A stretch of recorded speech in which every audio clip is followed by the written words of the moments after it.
আসসালামু আলাইকুম, কেমন আছেন সবাই? আশা করছি সবাই খুব ভালো আছেন। আলহামদুলিল্লাহ আমিও ভালো আছি। আজকে খুব সুন্দর একটা রেসিপি শেয়ার করছি। দুটো রেসিপি শেয়ার করব।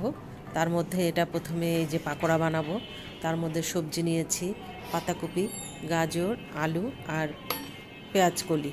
তার মধ্যে পেঁয়াজ কুচি করে দিয়ে দিলাম আর কাঁচামরিচ দিয়ে দিলাম।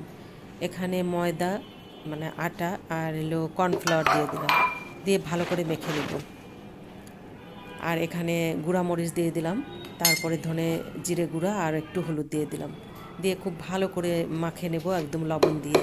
আর এটা খেতে কিন্তু দুর্দান্ত হয়, খুবই মজাদার একটা পাকোড়া, আর মুচমুচে হবে। আর যদি কর্নফ্লাওয়ার না থাকে চালের গুঁড়াও দেওয়া যাবে।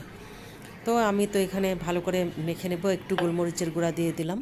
তাতে হবে কি, মানে একটু ঝাল ঝাল ভাবটা আসবে, খুবই মজা লাগবে।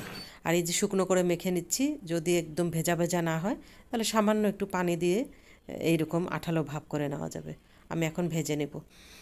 আজকে যে পাকোড়াটা ভাজলাম এটা কিন্তু খেতে খুবই মজা হয়। শীতকালে কিন্তু যত রকমের সবজি আছে দিয়ে কিন্তু এভাবে রান্না করা, মানে ভেজে নিলে ভাতের সঙ্গেও খেতে ভালো লাগে, চায়ের সঙ্গে খেতেও ভালো লাগে। আর আশা করছি ভালো লাগবে দুটি রেসিপি। আরেকটা বোনের সঙ্গে আড্ডা মেরে গল্প করে কামরাঙ্গা মাখা খেয়ে একটা রেসিপি শেয়ার করব।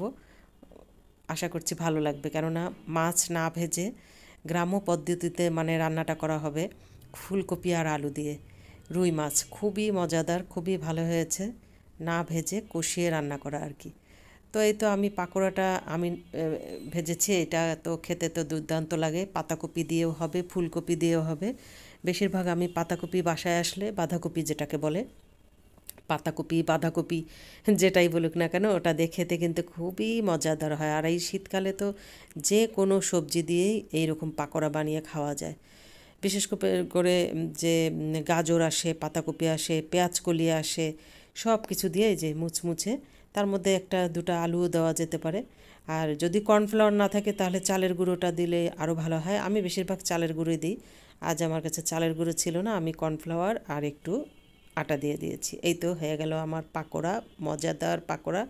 এখন খাবো। প্রথম দেখা যায় যে ভাজা হলে প্রথম ব্যাস একদম খাওয়া শেষ হয়ে যায়, আর আবার নতুন মানে আবার তৈরি করে। এই যে পাকোড়াগুলো কতগুলো মচমচা হয়েছে। যারা তেল পছন্দ করেন না একটু টিস্যু পেপারে তুলে নিলে হয়, আর এদের গায়ে কিন্তু এত তেল ওঠে না, খেতে ভালোই লাগে আমার কাছে। আমি তো সব সময় করি। তো এই যে আমার বোনের হাতের মজাদার একদম কষিয়ে রান্না করা মাছ, রুই মাছ রান্না করতেছে, আর আমরা গল্প করতেছি দুজন মিলে। মাছ যদি মশলা দিয়ে কষিয়ে এইভাবে তুলে নিয়ে তারপরে সবজিটা দেওয়া হয়, খেতে কিন্তু খুবই দুর্দান্ত লাগে। তো আমরা আজকে এই তো মাছ মশলা প্রথমে কষিয়ে নিয়েছে, তারপরে মাছগুলো দিয়ে কষিয়ে নিয়ে মাছগুলো তুলে রাখা হয়েছে। তারপরে আলু আর ফুলকপিটা দেওয়া হলো। ফুলকপিগুলো একটু বড় বড় থাকলে খেতে কিন্তু খুবই মজাদার হয়, ভালো লাগে খেতে।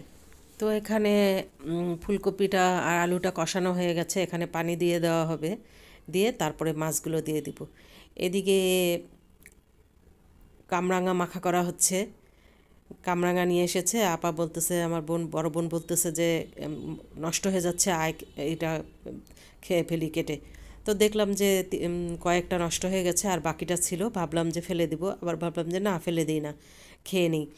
তো যখন এইটা কেটে টেটে একদম কাঁচা মরিচ আর ধনেপাতা আর দিয়ে যখন লবণ দিয়ে চটকে যখন বানাইলো, তখন জিভের মধ্যে পানি চলে আসছে। এখনও কিন্তু আমি যখন ভয়েস দিতেছি জিভে পানি চলে আসতেছে। এখানে অরিজিনাল কথাটা দিয়েছিলাম, কেন জানি কেটে গেছে। তো আমরা এই তো খাচ্ছি, আর এদিকে রান্নাও হতেছে। টমেটো দেওয়া হবে, দেওয়া হয়নি। ফুলকপি আলুটা সেদ্ধ হলেই টমেটো দিয়ে মাছটা দিয়ে দেওয়া হবে। তো অনেক দিন পর যখন কামরাঙাটা খেলাম, বলতেছিল যে মিষ্টি আছে। শেলিপা বলতেছিল যে মিষ্টি আছে, আয় খেয়ে দেখ, মজা আছে। তা ঠিকই, সত্যি সত্যি এত মজা লাগে। আর একা একা কিন্তু কোনো জিনিস ভালো লাগে না, যতই মজাদার হোক না কেন। দেখা যাবে যে দুই একজন না হলে কিন্তু একা একা এই টক জাতীয় জিনিস খেতে ভালো লাগে না।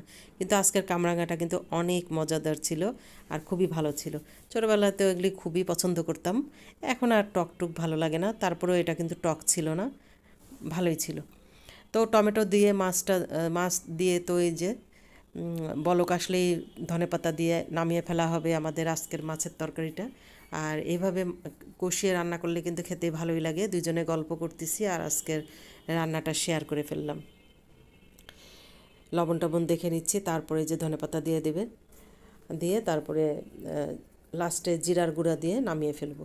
এই তো। আর দুজনে তো গল্পের শেষ নাই, কথা বলতেছি গল্প করতেছি।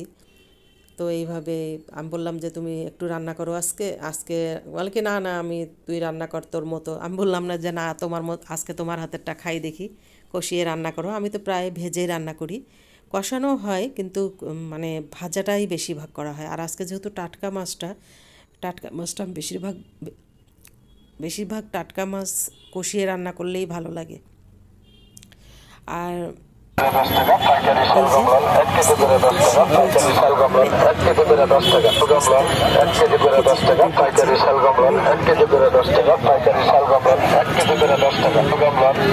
যে